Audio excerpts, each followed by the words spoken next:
Hello, everyone, and welcome to Kilowatt, a podcast about electric vehicles, renewable energy, autonomous driving, and much, much more. My name is Bodie, and I am your host, and we have a huge show for you today, or at least I think it's huge. 6 pages of notes, although I'm doing my notes a little bit different now that we have Patreon members sponsoring each news story that we talk about. So it might actually be like 4 pages of notes. But anyway, still pretty big show. And at the very end, we're going to top the show off with a highlight reel that Steve put together. He did this last year. It was genuinely one of the best parts of my year when it comes to this show in 2023. And now it is one of the best parts of the year when it comes to this show of 2024. I get a kick out of what Steve decides to include in this. And based on last year, I got some pretty good feedback. So let's go ahead and start with the news, and then we'll get into Steve's highlight reel. First up, we're going to start with the EV news, and this article is brought to you by Scott R. and Gene R. And again, I should say that none of these people asked me to do this, and just because they happen to be mentioned at the beginning of the article, that does not mean that they are endorsing anything that I say or anything that's in the article. I feel like that's important. I also feel like probably everybody knows this, but Scott and Gene not endorsing this article, nor is anybody else endorsing anything else their name is in front of. All right. First up, EV maker Canoe furloughed dozens of employees without pay a few weeks ago, which definitely sucks, and nobody wants that to happen. But now Canoe has furloughed the rest of their staff, and this furlough is going on at least until the end of the year. People are not getting paid for this time that they are off, and this is I know that there's probably business reasons to do this at the end of the year, but when you do it around the holidays, it makes you look heartless. But Canoe definitely has reasons to do this because right now, according to TechCrunch, they only have around $700,000 in the bank. Canoe is trying to secure the necessary capital to continue operations, and hopefully they do. I'd love to see Canoe succeed. I'd love to see Canoe succeed, but sounds funny together. I'd love to see Canoe continue being a company. Canoe also announced that they're doing a 1-for-20 reverse stock split, which basically means if you have 20 shares, now you have 1 share. And if everything goes right, that 1 share will be worth the equivalent of what those 20 shares were worth at that time. Canoe needs help because they're about to be delisted from the New York Stock Exchange. As of today, Canoe is currently sitting at 8 cents per share for their stock price. Again, I would love to see Canoe succeed, but at this point, it feels like it's unlikely. You know, they might stave off going out of business for another year, but we're not really seeing a lot of movement on the Canoe front. The federal government, and here in the United States, has, like, I think the post office has made some deals with Canoe as well as NASA, but it just doesn't seem like that's enough to move the needle. Our next story is brought to you by Don M. and Christopher R. Robert Dunn runs the YouTube channel Aging Wheels, and he has a Polestar 2, and it just hit 100,000 miles. And just for a point of reference, his Polestar 2, I think, is about 2.5 years old. It's a dual motor long range, 75 kilowatt hours, and 249 miles of range. So he made a video about, what happens when your Polestar hits 100,000 miles. And honestly, 100,000 miles in 2.5 years is pretty impressive. So I would encourage you to watch his entire video because it's about 15 minutes long. He gives a nice breakdown of how the car has held up over that time. And I'm just going to highlight one thing, and that one thing involves the battery. The Polestar has an 8-year or 100,000 mile warranty on the battery. So at this point in time, he is out of warranty for the battery. Robert does a ton of car content, so not that long ago, he bought like this OBD2 diagnostics kit, And he ran a test on his vehicle about 75,000 miles. And at that point, it had like 92 or something percent of battery health. Well, at 100,000 miles, he ran the same test and he has 88.8% battery health, according to the diagnostic software that he was using. Now, he does say that he doesn't know if this is 100% accurate or not. He says that his numbers are made up of only 2 data points and they're only based on his car. He's a really funny guy. I subscribe to his channel. You should too. It was very entertaining. But that means, all in all, he's lost around 20 miles of range if he were to drive the car from 100% down to 0% state of charge. So 20 miles, probably not going to be all that noticeable. So not too shabby. So I bring all this up, one, because the battery information is interesting. Again, there's nothing scientific about what he's doing, and he's very clear about that.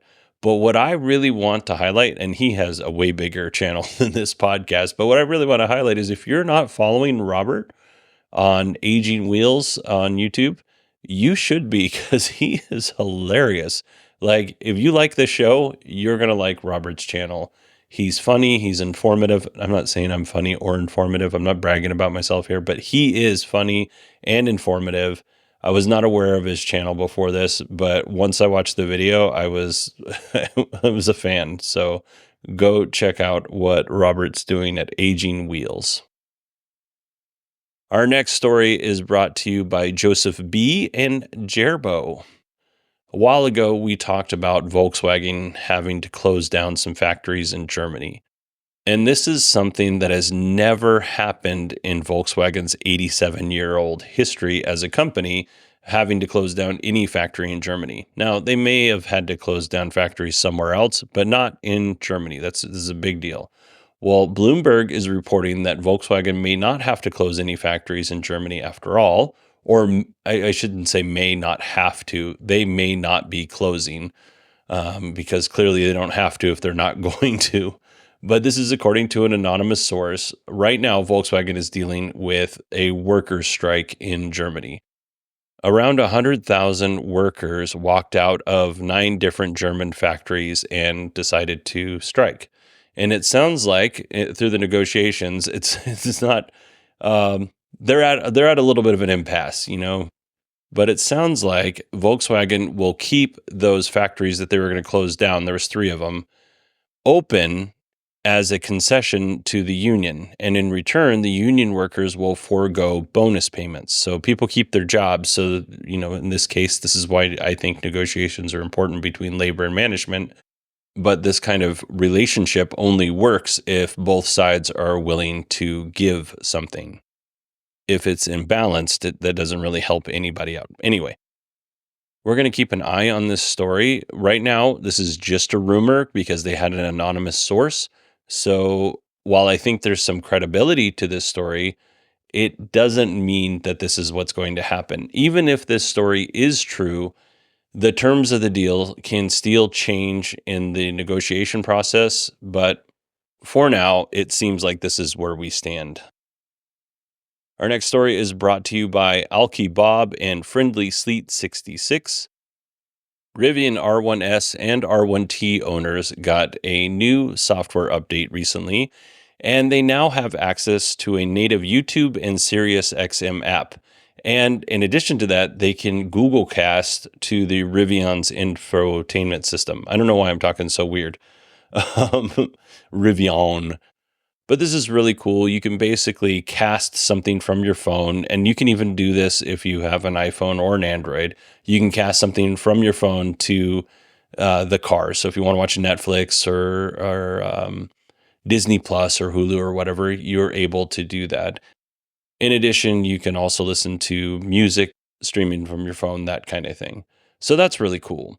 I do need to let you know, though, if you want to access the Sirius XM app, you will need to be a Sirius XM subscriber, and that does cost money. However, they're offering a free trial, so if you want to try it out, you can do that. And speaking of subscriptions, in order to take advantage of these new apps and features, you're going to need to subscribe to Connect Plus, which is Rivian's service that allows you to get like internet and stuff like that to your vehicle. And that service is going to cost you around $14.99 a month or $149 a year if you want to pay for it outright. But that does get you an in-vehicle hotspot. So if you need to check, your email or whatever, you can connect your laptop to that in-vehicle hotspot. You'll get satellite images for navigation, Amazon A-Lady commands, Apple Music, Audible, Spotify, Tidal, TuneIn, and you'll get Rivian's Gear Guard Live Cam. So if you want to keep an eye on your stuff. All right, moving on to our next story, which is brought to you by Howard Y. and Bruce C. I love the Chevy Equinox. This is a great looking car. It's got great range, cool technology. It's affordable. Is it perfect? Heck no, it's not perfect, but it's a really good car. You get an 85 kilowatt hour battery. You get a range of 307 to 319 miles of range. And that depends on whether you have the all-wheel drive or the front-wheel drive package. But this is a really cool vehicle, right? It starts at $35,000. And I'm going to be honest with you, when Chevy initially announced that price, I did not have high hopes that one, this car was going to come out when they said it was going to come out, and two, it was not going to come out at that price. But man, they came pretty close to getting it out on time and, pretty close by Elon standards. But they came pretty close to getting it out on time, and they hit that price point with 319 miles of range. That's really impressive on Chevy's part. So Patrick George of Inside EVs has some tips to possibly get the Equinox EV as cheaply as possible. And for this example, we're just going to use the $35,000 version. And some of these things are conditional because you have to meet some or all of the conditions, just letting you know. First up, if you own or lease a 2010 or newer non-GM vehicle, you can get $1,500 off the purchase price or lease of a new Equinox EV. If you have a Costco membership, you can get another $1,000 off that MSRP, and these can be stacked. So right there, we're at $2,500 off that $35,000. So that's pretty good, right? Well, I've got even better news for you because some dealerships are selling the Chevy Equinox LT base model under $30,000. So if you're looking for one of these vehicles before the end of the year, because these dealerships are trying to clear out inventory before the new year, if you're looking for one of these vehicles, shop your local dealer's website because you might find that one dealer is selling it for $35,000 or, goodness knows, more than $35,000. And another one's selling it for $28,000. I saw one as low as like $24,000. So it's definitely worth checking your local dealer's website for this kind of thing. And by the way, why do car dealers' websites suck so much? Like it is all the frustration of going to like a local news website, like your local newspaper or your local TV station, because those websites suck and there's all these takeover ads and all that stuff. It's all of that frustration with the functionality of a rock. And it's actually less functional than a rock. Like every time I have to go to a dealer website, it is a frustrating experience. Why does it have to be like that? You are not making me want to buy a car from your company. So, and they all suck. They're all terrible. They're all terrible. If you found a good website that a dealer is using, and granted they probably all pay the same service, let me know. It's Bodie, BODIE at 918digital.com because I'd like to look at it. And I'm not talking about Rivian's website, or I'm talking about car dealers. All right. Anyway, that's enough of that little tirade there.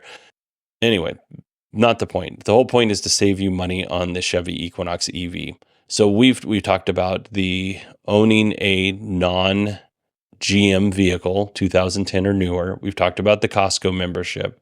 What we haven't talked about is here in the United States, if you qualify for the $7,500 federal tax credit, good news, the Equinox EV does as well. So not everybody qualifies to get the $7,500 tax credit, but I feel really confident in saying that most people do. So, and you know what? I will give some of the websites that I looked at today a little bit of love. is they had the Costco membership $1,000 off and the $7,500 off on the federal tax credits listed on their website when they were going through the prices. They didn't have the 2010 or newer non-GM vehicle discount, but still, at least they're listing that stuff. So that's good for consumers to know.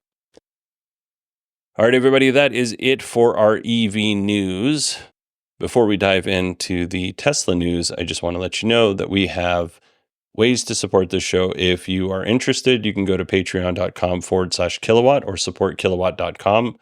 And you can also go to the show notes and you'll find a link for Patreon, but you also find a link at the bottom for Acast Plus if you're interested in supporting the show, but you don't like Patreon. That's a way you can do that as well. All of the money goes back into the show. None of the money goes into my pocket to pay bills or anything like that. I have a job. And if you support the show at any level above $1, you get an ad-free experience. So if you don't like the ads on this show, by all means, give me $1 a month and they will go away. They will completely go away. Okie doke. Enough of that. Let's move on to our Tesla news. Not a lot of Tesla news here. Starting off, this story is brought to you by Chris B. and Jamie H. Tesla has a plan to help alleviate some congestion at supercharger stations, or at least temporarily during the holidays. Tesla is rolling out mobile charging stations. So this is kind of cool. This is a semi-trailer, like a flatbed semi-trailer with a bunch of mega packs and superchargers attached to it, like the charging units attached to it. These mobile charging units will get 150 kilowatts of charging speed.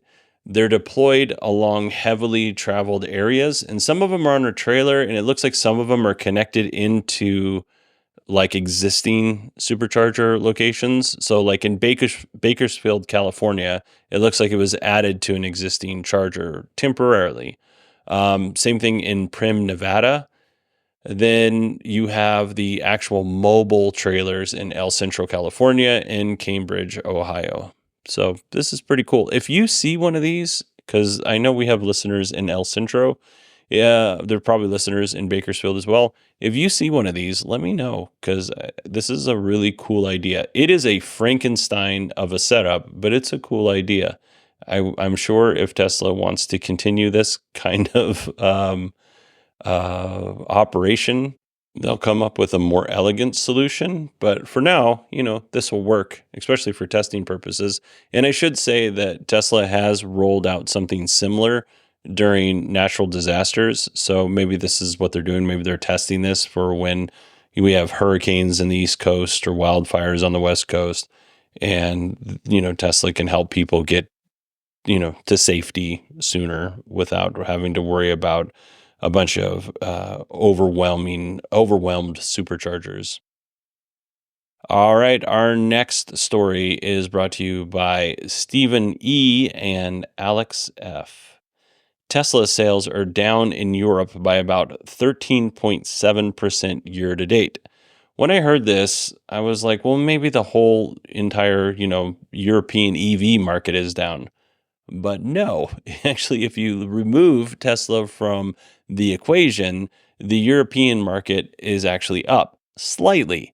They're up by like less than 2%, but Tesla's dragging the average down because Tesla happens to be the largest EV maker. But as of November of 2024, Tesla has delivered 282,700 cars to the European market. Last year, during the same time period, they actually delivered 327,600 cars. So they are currently down 13.7% year over year. I don't think at this point this is something that you should be concerned about. Car companies, any company, they're going to have up years and down years. I mean, if you have too many down years in a row, then you should definitely be concerned, but you can't go up forever. You're going to have some time where you're going to have less sales than you did the year before. And I will say that, Tesla's current design is getting a little long in the tooth. The Model 3 had a refresh in January of 2024, But the rest of Tesla's vehicles really haven't had a major refresh in a minute. Obviously, we talked about on the last episode a new and updated Model Y. This might help, sales of the Model Y in Europe. I don't know, but Teslas are starting to look a little bit dated. I mean, they still look good. Don't get me wrong, they still look good, but we're at a point where Tesla's competitors have vehicles that are just as nice, if not nicer, in the design area anyway. I think everybody's getting really close on the technology that they put in their vehicles. I'm including European automakers and startups and Chinese automakers and all of that. And other automakers, I guess, from around the globe. I think that there's more competition, and because there's more competition, you're just going to see Tesla's, huge pie just shrinking a little bit. So we'll see where Tesla is at next year, and we'll report back in. Our next story is brought to you by Bruce W. and Isaiah J. And I should say, this is our final story of today's episode. So Tesla is having some issues with cell dents in some Cybertruck battery packs. So in some way, these cells are damaged, and Tesla is actually shipping the trucks that are affected back to Giga, Texas, to have the battery packs replaced. Honestly, this is actually good news. Some might see this as bad news, but this is actually good news because it doesn't appear, at least for right now, to be affecting any customer vehicles. To this point, it looks like it was only vehicles in Tesla's inventory waiting to sell. So that is good news. That doesn't mean that it won't be found in customers' vehicles eventually. If that happens, I'm sure there will be a recall. There's not currently an official recall, but I'm sure if that happens and it does affect customer vehicles, we'll see an official recall for this. But good job to Tesla's team for the early recognition and taking care of the problem, honestly, before it becomes a problem. And then I'm just going to add this in here. Inside EVs and some other outlets are also reporting that Cybertrucks are piling up on car dealer lots. So Kevin Roberts of Car Gurus, they do market intelligence, says that this is a strong sign of weakening demand for the Cybertruck. Cybertrucks are currently spending around 75 days on the lot for October, November, December timeframe, as compared to around 27 days back in May. Now, the longer the vehicle stays on the lot, obviously the lower the price gets because the dealer wants to get rid of it. And I should say the lower the negotiated price gets, because I'm sure if somebody wanted to walk into the dealer and offer full asking price, the dealer isn't going to be like, well, wait a gosh darn minute. I'm going to say a swear word. That truck's been on the lot for 67 days. Let's go ahead and knock $10,000 off the price before you leave. And, they're not going to do that. So you have a little bit more negotiating power the longer the vehicle's been on the lot. But I have a question for you before we get to our segment that Steve created. Do you think that the Cybertruck is losing steam? Do you think that demand is weakening? Send me an email, Bodie, BODIE at 918digital.com, because I'm truly curious. Okie doke. That is the news. We have now eaten our vegetables, and let's get to dessert. As I mentioned at the start of the show, last year, Steve Sheridan, who is a patron, and quite literally, not only did he create this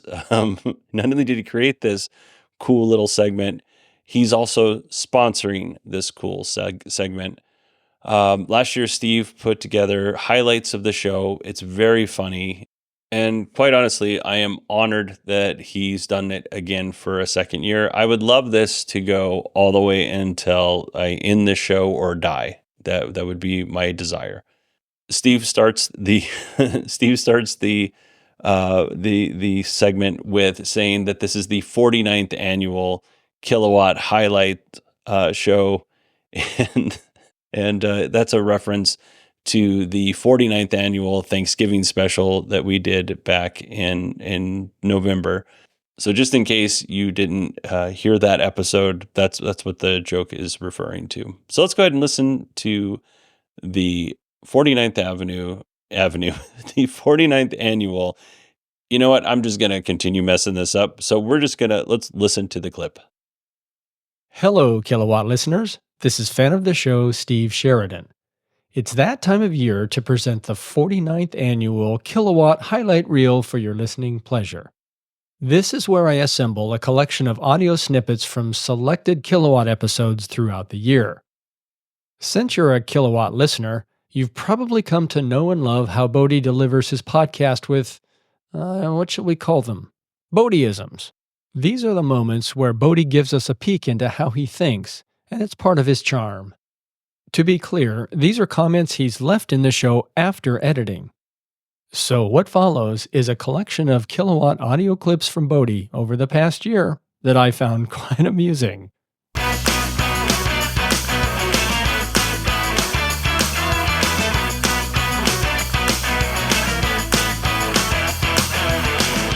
Hello and welcome to the podcast. That's my stupid fault. I forgot which podcast I was doing. I didn't stick the nail. I didn't nail the landing. I didn't stick the nail. I didn't stick the landing. I didn't stick the landing on that one. So, without further ado, is it ado? Yeah. Elon, take it over. Thank you. You are very welcome. Tesla was actually working with Uber on where the superchargers should be located. I don't know why I said that so weird. All of these folks that talk to Inside EVs talk to them on the condition of anonymity. They wanted to be anonymous. Now let's move away from a time when I was young, hopeful, had a full head of hair, wasn't overweight. The world was my oyster at that time. Now the world is my Werther's original. I'm to that point in my life. All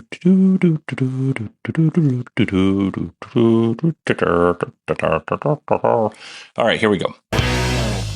Hold on just a second. I got it. Nailed it. Some guy was like, "Hey, you suck and you stutter." And I was like, "I know."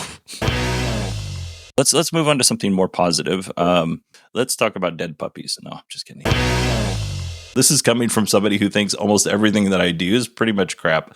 So I'm really proud of it. Just read into that projectile vomiting and using the carpet cleaner until 3 o'clock in the morning. That's my goal, is to make your family events uncomfortable and more contentious. And I want to thank everybody for sticking around to this train wreck of a show. A mediocre thank you to everybody else. I'm just kidding. Huge thank you to everybody else. I've received so much positivity and encouragement from this community, and I really just want to say thank you. I hope you enjoyed this podcast. Please don't unsubscribe.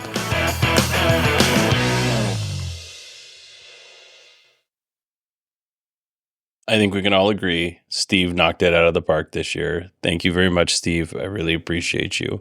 Now, Steve did not ask me to do this, but I think everybody should go and subscribe to Steve's YouTube channel, which is youtube.com/@SP Sheridan. I'll put a link in the show notes, but please go and subscribe. He's got a nice mix of drones, space, and a bunch of nature footage from his and Allison's trip to Africa, and it's real life stuff. We need David Attenborough maybe to narrate it a little bit, and I just checked, David's 98 years old. So Steve, you need to get on that. All right, everybody, that is it for me this episode. I hope you all have a wonderful holiday, and I will talk to you on Friday.